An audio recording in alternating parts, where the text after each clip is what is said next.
Season Pass, sponsored by City National Bank, starts now. Good evening and welcome into Season Pass. I'm your host, Brian Cunningham. The next half hour, I have a recap from Week 5 of the 2024 high school football season with highlights and scores from all over the Concho Valley. Plus, we're going to check in on Angelo State Athletics as well as a look around the country with what is making top sports headlines from this past week. But we are going to get started in our very own backyard with the Central Bobcats, who entered this week 2-2, now on a 2-game win streak. Both teams entered this contest 2-2 on the season. The Bobcats again on that 2-game win streak. And we're going to take you to the first quarter action. Christian English is going to drop back, rolls to his right, and he's going to fire to phenom Jimmy Edwards to get the first score of the game. A few drives later, Waco driving down the field, and they're going to cap off this drive with a hard-fought touchdown here. Central's going to get the ball back. English is going to drop back, fire a screen pass over to who else but Jimmy Edwards for the first down, setting up a good drive. They're going to drive down the field here again, power up the middle, but it's stuffed on the short play. Going to set up one more handoff to Ricardo, outside run, and he's going to push this across the end zone and walk into the end zone. 37-6 now, winners of 3 straight going into the bye week. We transition now to Lakeview, who enters Week 5 with an extra day of preparation and ready to add another game to that win column. The Chiefs 1-3 on the season. The Lobos 3-1 entering this matchup of former district opponents. First quarter action, Levelin drives down the field and caps off a drive with some smash-mouth football scoring from the 1-yard line. Lakeview with the ball. This drive, Alviso is going to drop back, scan the field, and after a tip drill, it's going to be Levelin ball after the interception on this play, but there's not much return here on this to cap that off.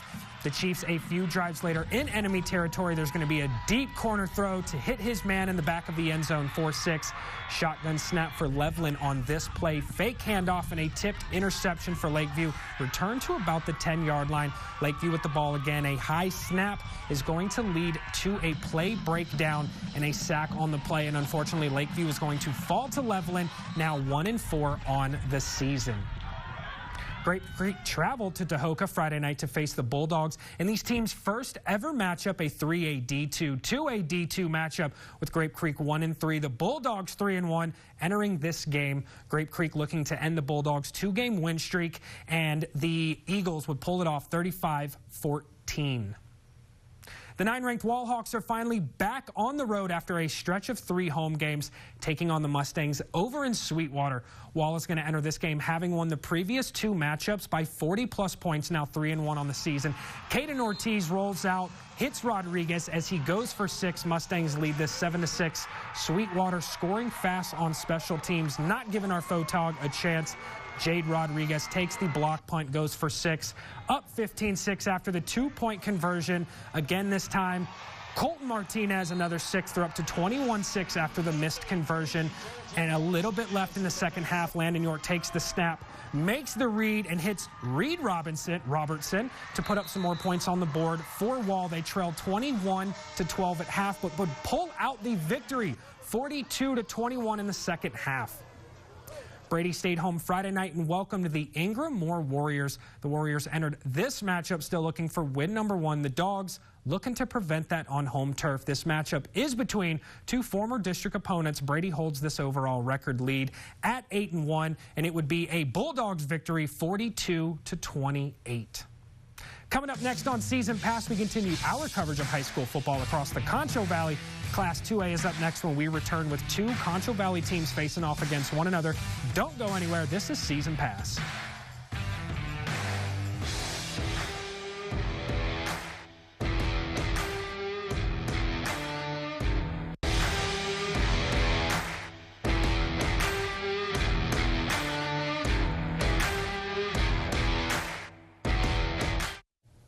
Welcome back in. We're on to Class 2A with a couple notable matchups between Concho Valley teams facing off.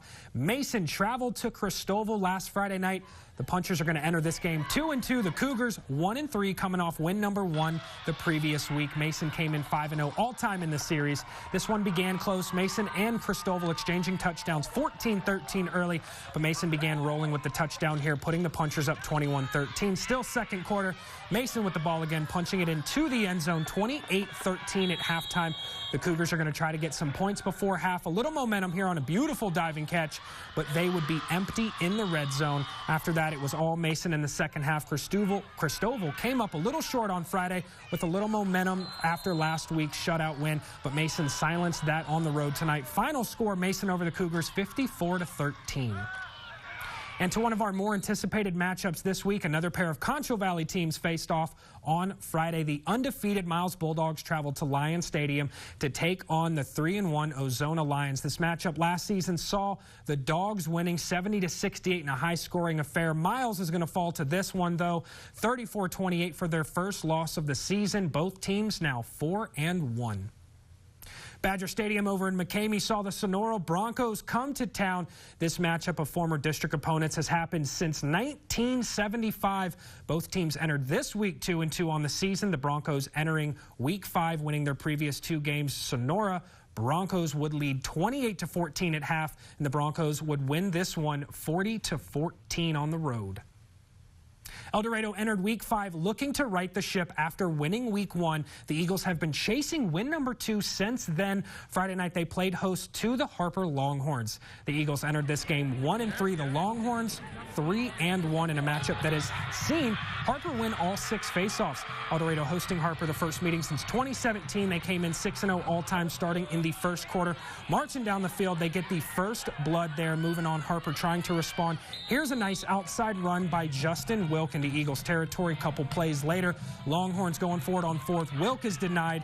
Ran into a brick wall. Many Eagles combine for the play. Not long after, though, the Eagles back it up in their own territory. But no problem as Johnny Ray Adame finds his receiver, Charlie Matt Griffin, for a huge gain. El Dorado's defense staying strong all night as this pass gets broken up nicely by the Eagles secondary, holding the Longhorns scoreless at half and ultimately going on to win. Final score 30-13 El Dorado. Sterling City headed out to Cross Plains on Friday to take on the Buffaloes. Sterling City 2-2 on the season. Cross Plains also 2-2. These two teams have not met since 2000, with Cross Plains winning both of those 2 matchups in the series, and the Eagles unfortunately fall 42-18 Friday night. Coming up next on Season Pass, we continue our coverage of high school football across the Concho Valley. Class 1A is up next when we return with 2 more Concho Valley teams set to face off against one another. Don't go anywhere. This is Season Pass.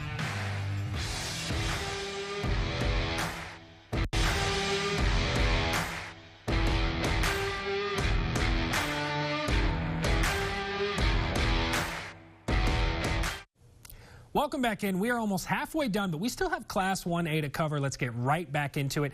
Erie County played host to the Klondike Cougars in a matchup that hasn't happened since 1979. Klondike entered this game 0-4 on the season. Erie County 2-2, looking to prevent that first Cougar win on home turf. But Klondike's opening kick return is going to be almost taken to the house as they get down to within the 20-yard line. Quintanilla punches it into the end zone for the Cougars' second touchdown, thanks to some strong blocking on this play, and then Quintanilla does it again for another touchdown. Cougars go up 15-0 in the first quarter after a 2-point kick. Klondike quarterback Jake Jones connects with McGee on a long touchdown pass, 23-0 in the second, and Erie County is going to fall in this matchup 53-6 at home. Robert Lee traveled to Sands on Friday to face the Mustangs. This matchup has happened for the last 3 straight seasons, and before that, it didn't happen since 1981, with Robert Lee holding that overall series record at 5-1-2. The Steers entered 2-2, the Mustangs 3-1 on the season. This match was very close in the first quarter. Robert Lee at 24, Sands at 22, and it would stay like that towards the end of the game, tying at 54 all in the third, but Robert Lee would end up falling at the end 78-74. Another undefeated Concho Valley team was on the road Friday. The Falcons headed over to Bobcat Stadium to take on Medina in a first-ever meeting between these 2 teams. The Bobcats entered this game 1-2 on the season. Very best 3-0. They would walk away 68-22, still undefeated on the season. Water Valley headed over to Hornet Pride Stadium to face Rochelle in a first-time meeting since 2011 for these 2 teams. Water Valley has won 11 straight meetings in this series, and they lead the overall series 13-3. The Wildcats entered Week 5 2-2 on the year. The Hornets 1-1, and a 66-28 victory is what Water Valley would walk away with on the road. Our third Concho Valley matchup saw a pair of former district opponents set to face off on Friday night. The Eden Bulldogs traveled to Bront to take on the Longhorns. Eden entered 2-1 on the season. Bront at 1-3, looking for win number 4. Bront with the ball first quarter diving. Robbins pitch back to Cole Knight outside. 6-0 Bront early. Flash forward a few drives later. Eden with the possession. Shotgun snap for Morales, scanning, finding Avery Condarco for the corner score. And the ensuing kick return would have a fumble on the play. Parker Harlan is going to fall on it to retain possession. And the mistakes would continue happening. Same drive, a pitch back leads to a fumble for Bront, recovered by Cole Knight, and a few possessions later, Eden with the ball again. Julian Morales with the drop back, connecting over the middle with Avery. Another score for Eden. Eden walks away 51-38 victorious. Finley Field played host to our fourth and final Concho Valley matchup that hasn't happened since World War II. Paint Rock traveled to Menard for Week 5. The Yellow Jackets entered this game 2-0-1. The Indians still looking for win number 1 at 0-4. Yellow Jackets would come out victorious against Paint Rock, though. The final score 59-14.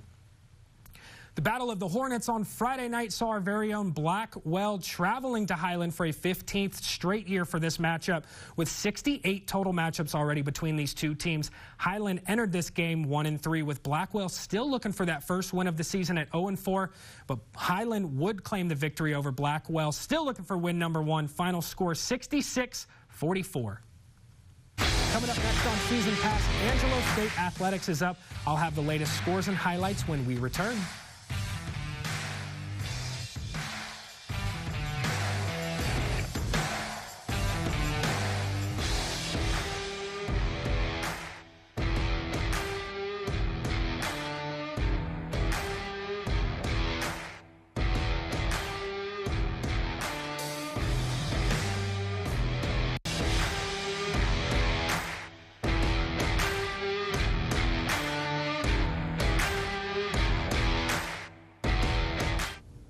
Welcome back in. This weekend was all about the ladies for ASU as Rams football is on their bye week. And we're going to start this off with soccer, where the Bells walked away this past weekend with a shutout on Saturday.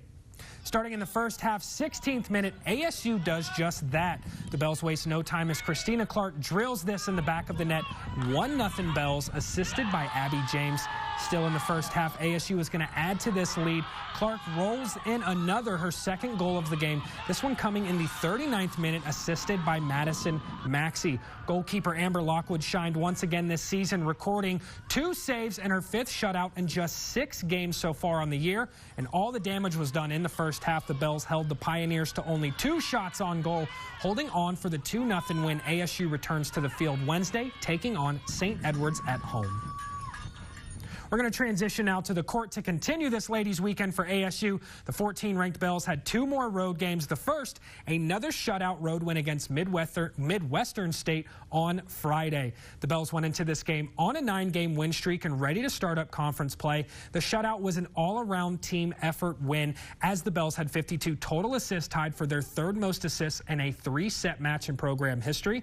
The Bells opened conference play 1-0 and were at 10 straight wins going into the second game for the 14-ranked Bells, their second match of the weekend, and it was a nail-biter as they completed the reverse sweep. The Bells dropped the first 2 sets, won sets 3 and 4, and would fight off 7 match points by the Pioneers in the 5th before winning that 5th and final set. The Bells are now 12-1 on the season. The win streak's at 11 straight, and they move to 2-0 in conference play.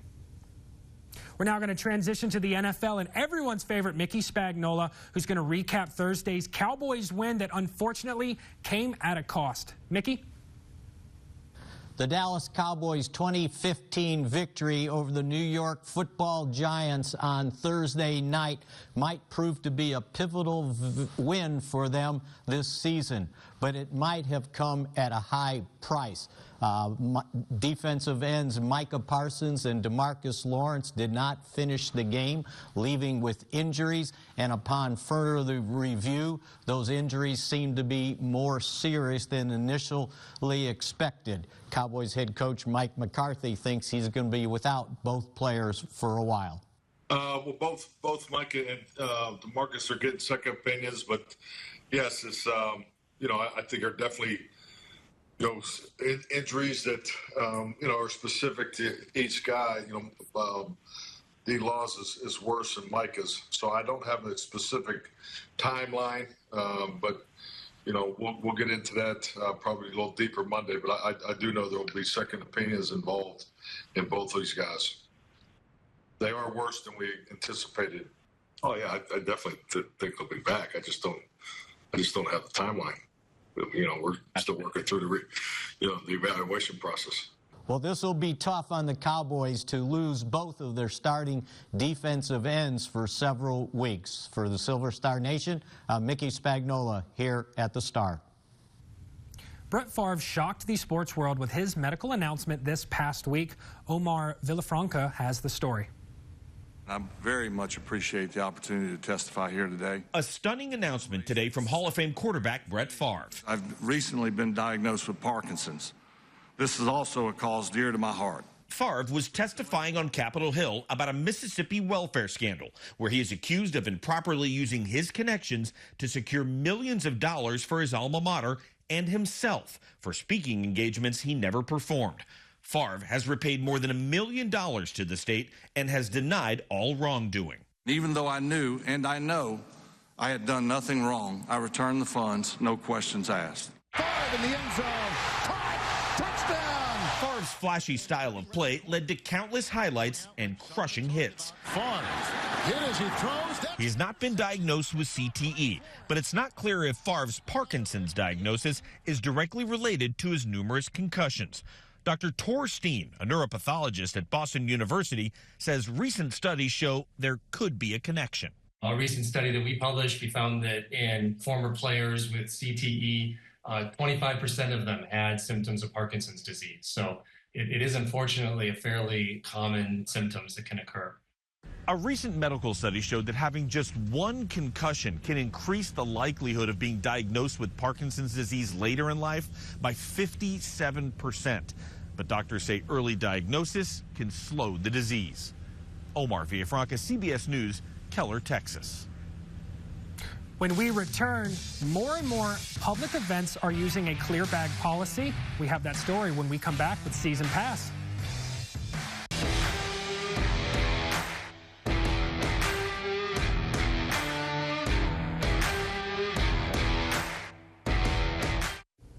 Welcome back in. With all the safety concerns regarding the general public at sporting events, more and more of these sporting events across the nation are adapting a clear bag policy.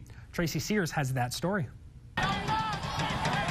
With the fall football season already underway, Henrico County Public Schools is modifying its safety procedures for students, staff, and guests, allowing spectators into school-sponsored sporting events like football games with clear or small handbags only. Earlier this month, the division announced backpacks and large bags would be prohibited from all future athletic events, and that a clear bag policy would be phased in later in the season. Henrico is the latest school district to enact stricter safety guidelines for spectators at after-school activities. In August, Hanover County announced a clear bag policy at sporting events, and Richmond City banned all bags for spectators with the exception of a clear Ziploc bag for child care products. Henrico students say the changes are a sign of the times as new policies are evolving for both in-school and after-school activities. I appreciate what they're trying to do, obviously with keeping people safe, but I wish we were in a country, in a climate where we didn't need to do that. All these changes are kind of new because last year we started having weapon scanners and now we're having all these phone policies. It's just kind of it's all at once, and it's a little bit daunting for new students. For sporting events, Henrico students can bring in one clear backpack or clear resealable plastic bag. A small clutch purse or fanny pack will also be permitted for privacy. While several professional and college sporting events already have clear bag policies, escalating school violence across the country has prompted school divisions to take measures to keep students, staff, and spectators safe. I think it just shows how serious it's getting. Before we recap our Week 5 Player of the Week, here is one of this week's questions from the Dr. Pepper Trivia Sweepstakes. When was the last time Central and Waco faced each other? This week's sweepstakes winner is Jaden Carrillo. Congrats, Jaden, on the $20 gift card. We will be running the sweepstake every week on Thursday night. New week, new questions, new winner. And for this week's Player of the Week, again, I was given another tough choice. This week's Player of the Week is the Sonora Broncos' very own wide receiver, Cam Aguero. Cam had 228 receiving yards with 2 scores through the air, helping the Broncos in their win over McCamey on Friday night. What a great game, Cam. KLST's Player of the Week is sponsored by Pack Saddle Barbecue. And just a recap for ladies' weekend, soccer and volleyball was able to pull one out while the Rams football team was on a bye week. Central goes into the bye week, improving to 3-0 in the last 3 weeks after starting 0-2. And our very own Lakeview has dropped another game after having 1 extra day of break. No big deal. They're going to pick things up next week. And that's going to wrap up everything here for this week's Season Pass. You can check out all of our content on the Concho Valley homepage. Don't forget to check out next week's Dr. Pepper Trivia Question. We're going to be running that again on Thursday. And you can always follow us on Twitter at KLST Sports. And you're going to make sure to use that hashtag Season Pass to stay in the conversation. And as always, it is never goodbye. It is just until next week. Thanks for hanging out. I'm Brian Cunningham. Good night, Concho Valley from KLST.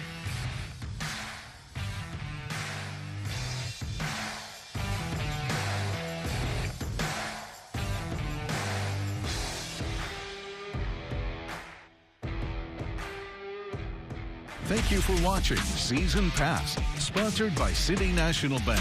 For more in-depth stories, scores, and highlights, head to ConchoValleyHomepage.com. For more on today's stories, visit ConchoValleyHomepage.com. Closed captioning for the hearing impaired is sponsored by the Law Office of Rick DeHoyos.